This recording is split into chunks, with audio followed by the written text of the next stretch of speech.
Los reformadores rechazaron esa mentira y todos se aferraron a la claridad de la Escritura. Le voy a dar una ilustración. Lutero en contra de Erasmo, el humanista holandés. Lutero presenta esto: nada en la Escritura es oscuro. Cualquier cosa que parece serlo se debe a la ignorancia y al pecado del hombre. Algunos textos parecen oscuros porque a los lectores les faltan las herramientas de la interpretación. Satanás ciega las mentes al significado verdadero. La Escritura, en donde aparentemente no es claro en un lugar, es claro en otro. Externamente la Escritura es claro a todos en idioma normal. Internamente es claro para los creyentes, y el Espíritu Santo trae claridad interna plena. Ese es Lutero. Eso es bueno. Usted afirma todo eso. Usted debería afirmar todo eso. Entonces la claridad de la Escritura ha sido atacada y ha sido defendida a lo largo de la historia. ¿En dónde estamos hoy día? Consulté una página de internet que se dice ser evangélica y encontré esta cita. La certeza de alguien que se dice ser evangélico, y dijo esto: la certeza con frecuencia es idólatra. Con frecuencia me he visto forzado a dejar la certeza. Si hay un cimiento en la teología cristiana, no se encuentra en la Escritura. La teología debe ser el intento humilde humano por oír a Dios, nunca ver el texto como algo racional. Fin de la cita. Nunca buscar entender el texto de manera racional. La certeza es arrogante. Todos recordamos a la iglesia emergente, a Brian McLaren. La claridad se presenta como algo muy importante, de manera excesiva. El shock y la ambigüedad con frecuencia estimulan más pensamiento que la claridad. De hecho, la claridad con respecto a la Escritura puede ser vista como palabras de odio, discurso de odio. Fue incluso Leslie Newbigin, el misionero inglés que murió en 1998, quien dijo: el Evangelio no es cuestión de certezas. Barth básicamente dijo: el lector es inspirado, no el texto.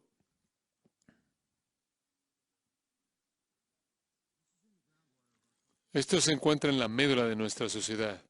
Esta sociedad odia la certeza bíblica. Es ofensiva. Estaba hablando con el doctor Chao de esto el otro día. Estamos hablando de qué tipo de alumnos vienen a la Universidad de Masters y recibimos a los mejores jóvenes que vienen de hogares cristianos e iglesias cristianas. Y de manera universal han sido influenciados por el posmodernismo.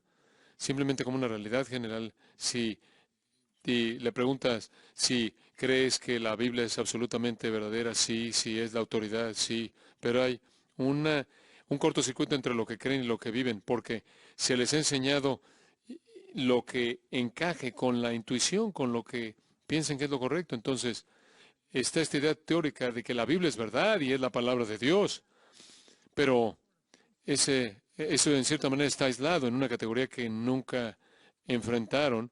Simplemente viven la vida decidiendo lo que es correcto o incorrecto en base a la intuición, porque esencialmente han sido víctimas de la sociedad que dice: tú eres la autoridad final. Tenemos que llevarlos de regreso al punto elemental. Esa es la razón por la que la Universidad Masters existe. Eso es exactamente lo que el doctor Chao y otros hacen. Queremos contender por palabras. Lo que se nos dijo que no hiciéramos, realmente no queremos contender por palabras, exactamente lo que se nos dice que no hagamos. Y eso es exactamente lo que la gente hace. Eso inclusive tiene un nombre ahora, me imagino, se le llama la teoría de acto de discurso, lo cual se remonta en el último siglo. La teoría de acto de palabras o de discurso. ¿Qué es eso? ¿En qué consiste eso? Pueden consultarlo y leer de eso. Esencialmente es la idea de que las palabras actúan. Las palabras crean las cosas. Las palabras hacen cosas.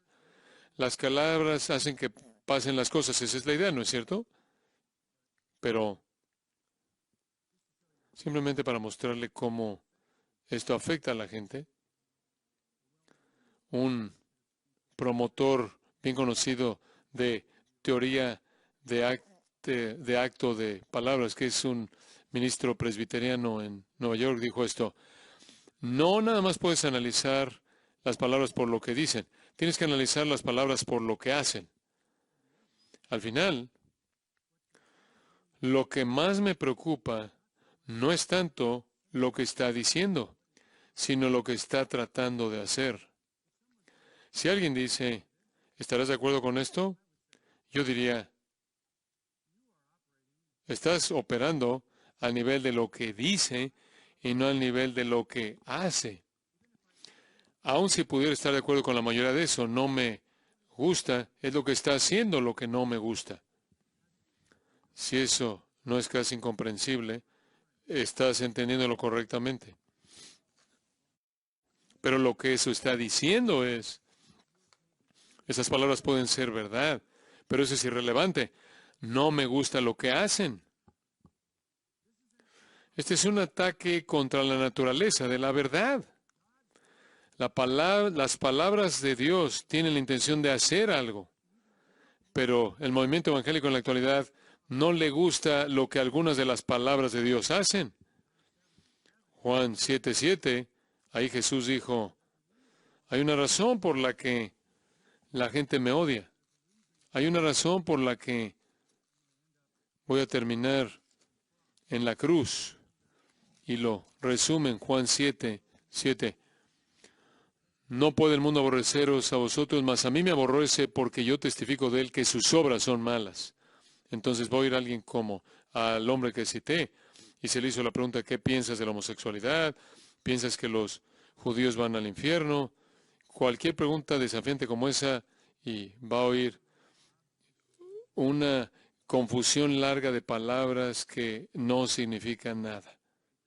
Porque él está enredado en lo que las palabras hacen en lugar de lo que dicen. Este es un ataque en contra de la verdad. Dios dijo esas verdades, Dios dijo esas palabras para que hicieran algo y deben hacer exactamente lo que es obvio que hacen. Y si usted trata de evitar eso, usted está callando a Dios.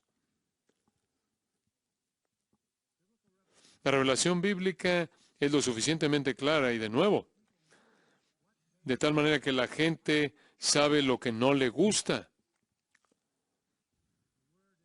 La palabra es viva y ¿qué? Eficaz. Y más cortante que toda espada de dos filos. Y penetra. Eso es lo que debe hacer.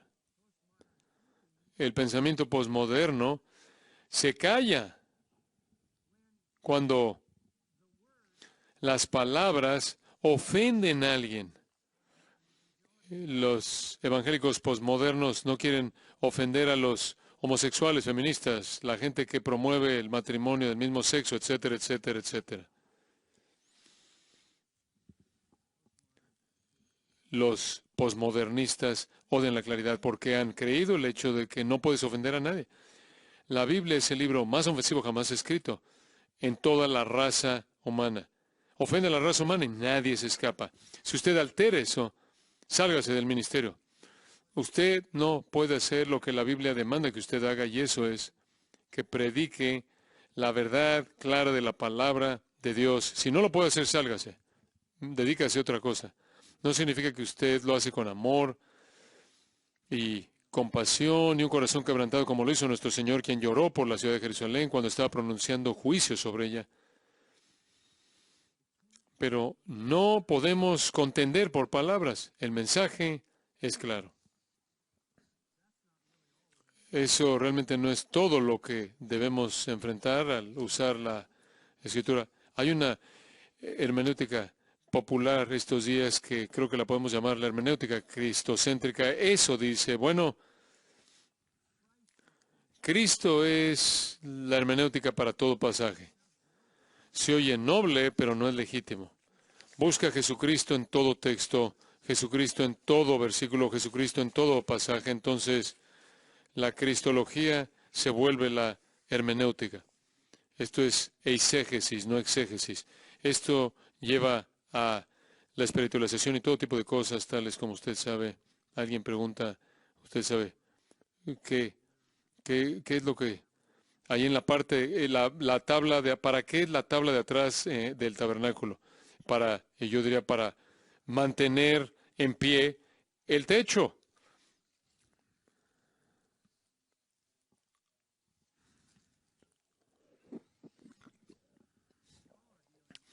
Y todos estamos tratando de nuevo con esta prioridad, con esta hermenéutica de la prioridad del Nuevo Testamento. Ya dijimos algunas cosas de esto. Esto quiere decir que el Nuevo Testamento interpreta el Antiguo Testamento. No nos lo hemos podido quitar, porque está honestamente en el núcleo de la teología de pactos. En realidad, dice que la prioridad, la hermenéutica de la prioridad del Nuevo Testamento dice que el Antiguo Testamento no puede interpretarse por sí solo. Piénselo. Entonces, ¿en qué sentido fue revelación a todas esas generaciones de personas? Si no pueden entenderlo sin el Nuevo Testamento, entonces, ¿en qué sentido fue revelación? Rechaza el progreso del dogma. Lo que hace es que el Antiguo Testamento sea una multitud de adivinanzas y deja multitudes de personas en la oscuridad. Entonces tiene que hacer usted la pregunta, ¿qué pensaban lo que estaban diciendo cuando lo dijeron? Lámpara es a mis pies tu palabra y lumbrera mi camino. ¿Qué estaban diciendo? Si el Nuevo Testamento es el intérprete del Antiguo Testamento, un ataque fatal es dado a la claridad del Antiguo Testamento. Y aclarando aquí, hace que el Antiguo Testamento rechace el progreso de la doctrina. George Ladd dijo, el hecho de que el Nuevo Testamento con frecuencia interpreta las profecías del Antiguo Testamento de una manera no sugerida por el contexto del Antiguo Testamento. Entonces, la expectativa del Antiguo Testamento de un reino sobre la tierra podría ser reinterpretado por el Nuevo Testamento para referirse a bendiciones espirituales en la esfera espiritual. Fin de la cita. Eso es lo que él está diciendo. Él está diciendo las promesas que Dios le hizo a Israel no son para Israel. Es lo que está diciendo. Esa es la razón por la que él desarrolló la escatología que desarrolló. El Antiguo Testamento es tan vago, escucha esto, el Antiguo Testamento es tan vago, tan carente de claridad como parecer que promete la salvación futura de Israel como nación. Es tan poco claro como que promete salvación del nuevo pacto a la nación. Es tan poco claro como parece que promete que el Mesías va a establecer un reino terrenal en Jerusalén, desde donde va a reinar sobre el mundo entero. Es tan carente de claridad que parece decir que todas las promesas a Abraham en el pacto abrámico y a David en el pacto davídico literalmente se van a cumplir. Así de carente en su claridad es si el Nuevo Testamento no te ayuda a entenderlo. Entonces, si eso es lo que usted piensa, entonces el conjunto entero de personas que estuvieron leyendo el Antiguo Testamento a lo largo de todos esos siglos estaban siendo engañados. Esta teología del reemplazo, este amilenialismo, esta idea de que las promesas de Dios a Israel son cumplidas en la iglesia, simplemente destroza el Antiguo Testamento y al pueblo del Antiguo Testamento, a la gente del Antiguo Testamento, pero ningún autor del Nuevo Testamento dice tener esa capacidad de interpretación sobre el Antiguo Testamento. ¿Escuchó eso? Ningún autor del Nuevo Testamento dice tener esa facultad de interpretación sobre el Antiguo Testamento. Y tampoco ningún escritor del Nuevo Testamento jamás dijo, sé que parece que el Antiguo Testamento parece significar esto, pero realmente significa esto. Y también estamos peleando contra otro tipo de hermenéutica, es muy popular, llamada sensus plenior. Esto significa que la escritura tiene un significado más profundo, de nuevo, remontándonos a la alegoría mística. Hay solo cierta cantidad de errores que puedes cometer y simplemente siguen apareciendo otra vez con nombres diferentes. Y la idea es que el hombre ve un significado y Dios ve otro. Eso significa que la escritura no es revelación, sino que es confusión. Esto lleva a una especie de gnosticismo, que lleva a una especie de noción carismática de que la Biblia significa lo que usted piensa que significa, muy cómodo. Todas estas cosas son muy cómodas porque hay maneras de manejar la Escritura que la gente puede usar para quitar la verdad clara. La creación de 6 días es un problema para este ataque. Dios no quiso decir días. Jeremías, Ezequiel, Daniel, Zacarías, con todas las promesas de la restauración nacional y salvación para Israel y el reino terrenal del Mesías, no tuvieron significado en absoluto cuando fueron escritas. Esas profecías solo pudieron ser malentendidas. El verdadero significado ni siquiera estuvo disponible al Antiguo Testamento. ¿Cómo fue esa revelación? Fueron engañados. Él los engañó. Dios no solo se reveló a sí mismo, sino que de hecho los engañó. Él sabía que esas promesas iban a ser para él, entonces les dio falsa esperanza. Entonces, Hechos 1, cuando Jesús le dijo, cuando los discípulos le dijeron a Jesús, restaurarás a Israel el tiempo en este momento, él dijo, miren, no sé cómo decirles esto. ¿Cómo les explico? Hemos estado bromeando con ustedes todo este tiempo. ¿A qué hora termina la sesión? Tengo unos minutos más, muy bien. ¿Qué tal? ¿Estuvo bien la introducción?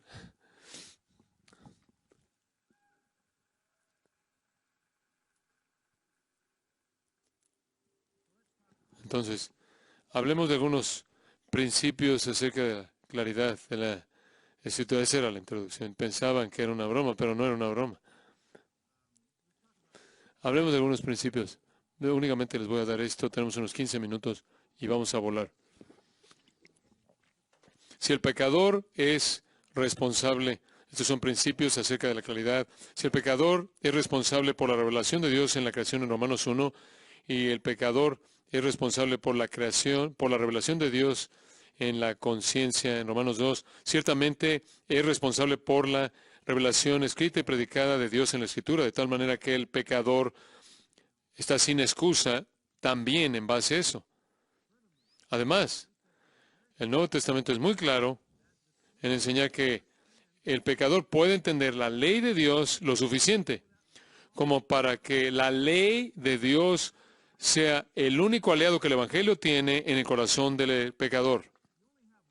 Usted solo tiene un aliado, usted solo tiene un punto de acuerdo en el corazón de un pecador caído, y eso es el pecado.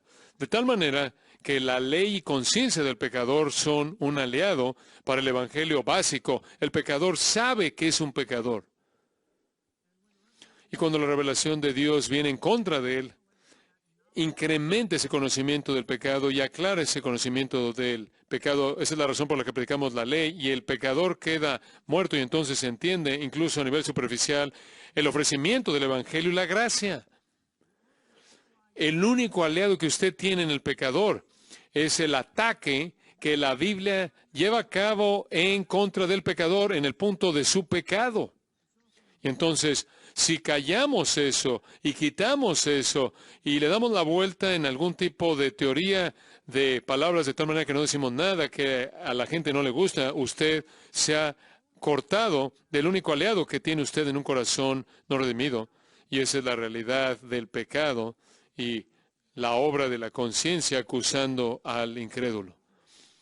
La ignorancia y la ceguera de los pecadores muertos en sus delitos no, por cierto, no es multiplicada por Dios, quien sabiendo que los pecadores son ciegos e ignorantes, les presenta una revelación incomprensible, como una multitud de alegorías, como el Cabalá judío, como mitos y gnosticismo. Dios no es tan torpe como los liberales.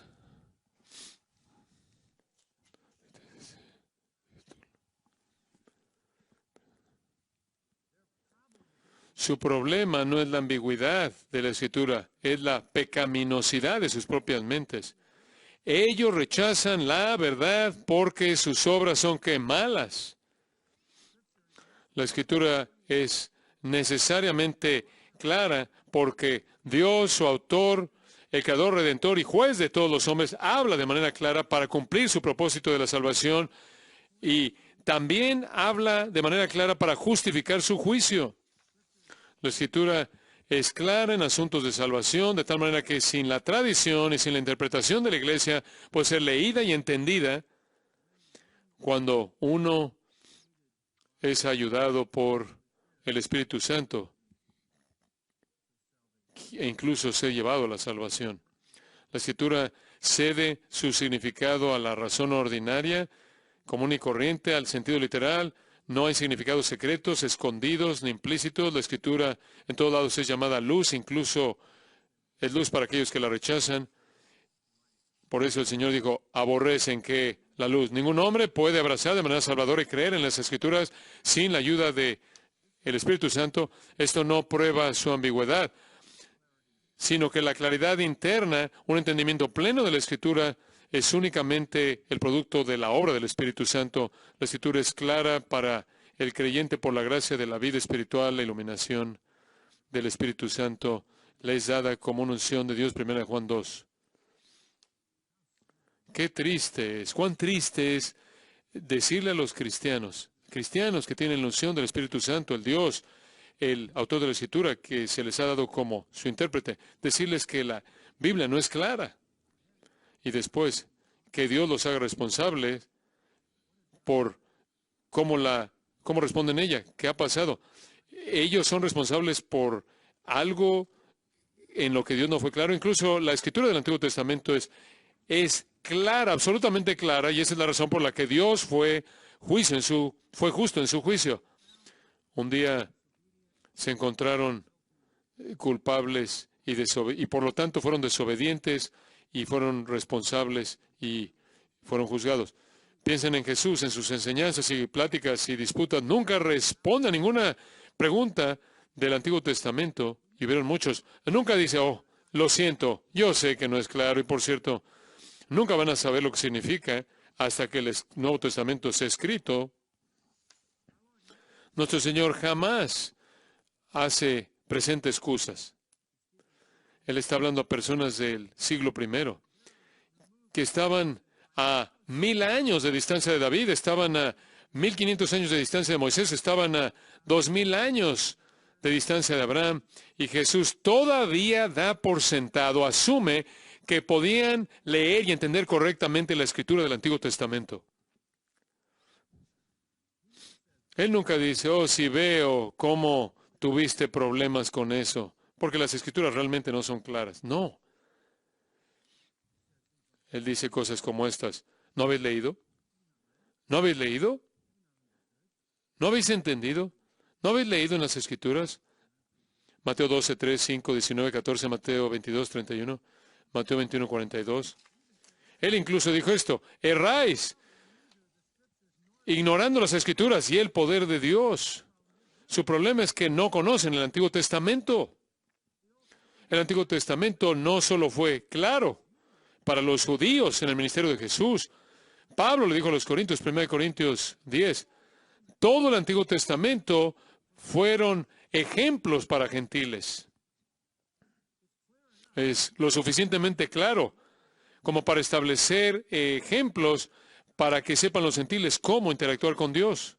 Claro, hay pasajes proféticos en el Antiguo Testamento que son aclarados en el Nuevo Testamento, como en el discurso de Maús, en donde nuestro Señor regresó al Antiguo Testamento y mostró cómo todas las cosas fueron cumplidas en él acerca del Mesías. Y Pedro admite eso, que es difícil saber qué persona y qué tiempo, en qué persona y qué tiempo van a ser los acontecimientos finales. Cosas proféticas, sí, pero simplemente piensa en esto.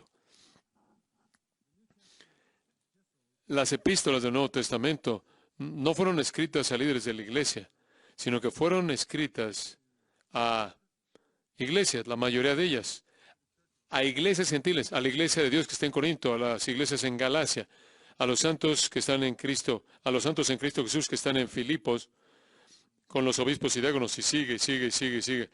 Son escritas a congregaciones, a personas que han sido convertidas de religión pagana gentil. Sin embargo, Tantos de los argumentos de Pablo se basan en la verdad del Antiguo Testamento. Usted quiere conocer su prueba más extendida, fuerte de la salvación por la fe únicamente. Romanos capítulo 4, la historia entera de Abraham, la cual los gentiles en Roma no conocían en absoluto. La Biblia es tan clara que incluso los gentiles pueden ver sus verdades.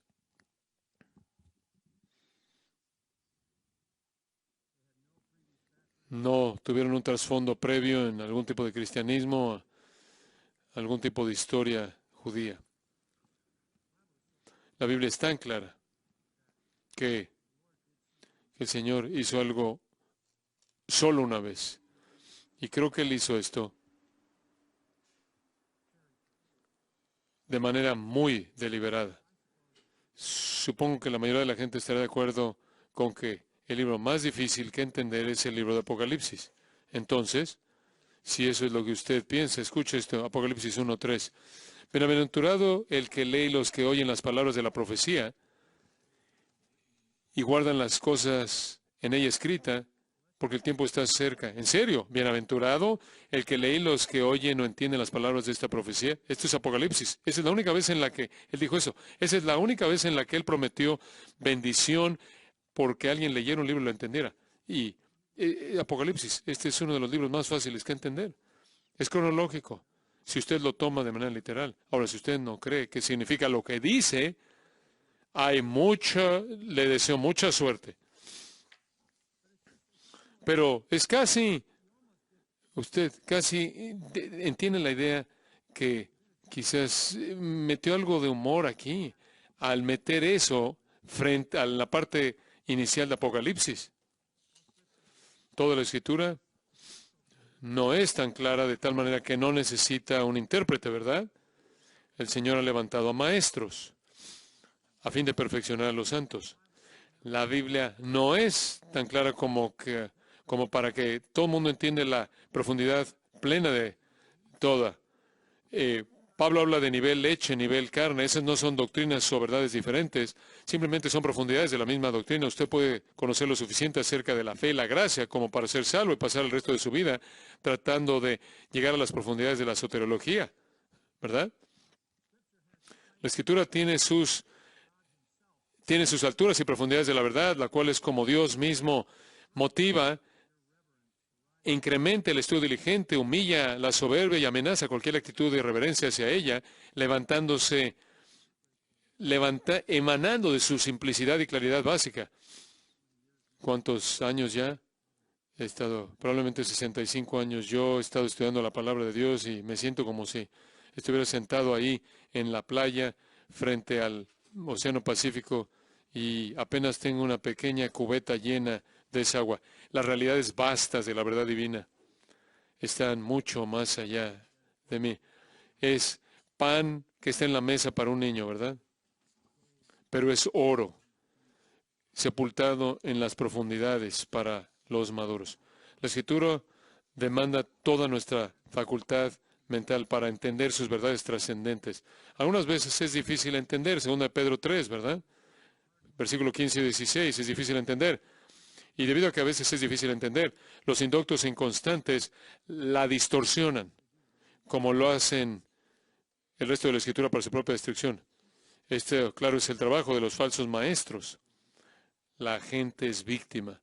Escuchen, me imagino que lo que le quiero decir es que no puede dejar que esta sociedad posmoderna ataque la claridad de la Escritura. Y somos los portadores de la luz, ¿no es cierto? Y usted no debe estar en la presencia del Señor avergonzado porque usted contendió sobre palabras y no dejó que esa luz brillara con claridad. Ese es su trabajo. Entonces, predicador, tienes una tarea. Toma la palabra clara de Dios y predícala claramente. Tienes una capacidad para hacer eso. Ahora escucha. La fe y la obediencia, escuche. La fe y la obediencia por parte de la gente no debe descansar en el predicador. Incluso el expositor más dotado. La fe y la obediencia debe descansar en la Escritura. Y ahí está el verdadero desafío en el ministerio. ¿Cómo es que usted se pone de pie y es la voz y hace que ellos se conecten con la Escritura y no con usted? Todos hemos visto la historia de la predicación por todos lados. Todos hemos visto a personas desfilando ahí en las plataformas, entreteniendo a la gente con pláticas cuasi espirituales. Y si va a haber alguna respuesta a nivel espiritual en la fe y la obediencia, parece haber tenido que ser entre la persona y el predicador. Esa es una prostitución de su propósito. Usted debe buscar que la congregación interactúe con la Escritura. Muestre lo que Dios está diciendo en su palabra. No deje que ellos estén cautivados por usted. No deje que interactúen con usted. Ese es un fracaso. Deben quedar cautivados e interactuar con la palabra y de esta manera con Dios. Y si usted les abre la palabra e interactúan con la palabra en el proceso en el que usted les está explicando, no diciéndoles, les está enseñando, les está explicando, y usted les está enseñando cómo deben interpretar esa la Escritura, interpretar por sí mismo la Escritura, y entonces ahí usted únicamente está iniciando lo que se vuelve una pasión de por vida para su congregación. Escudriñar las Escrituras por sí mismos. Usted les está mostrando lo que la Escritura significa y usted les está mostrando cómo ellos pueden descubrir lo que significa. No deje usted que ellos se apeguen a usted. Su fe y obediencia debe reposar en la Escritura.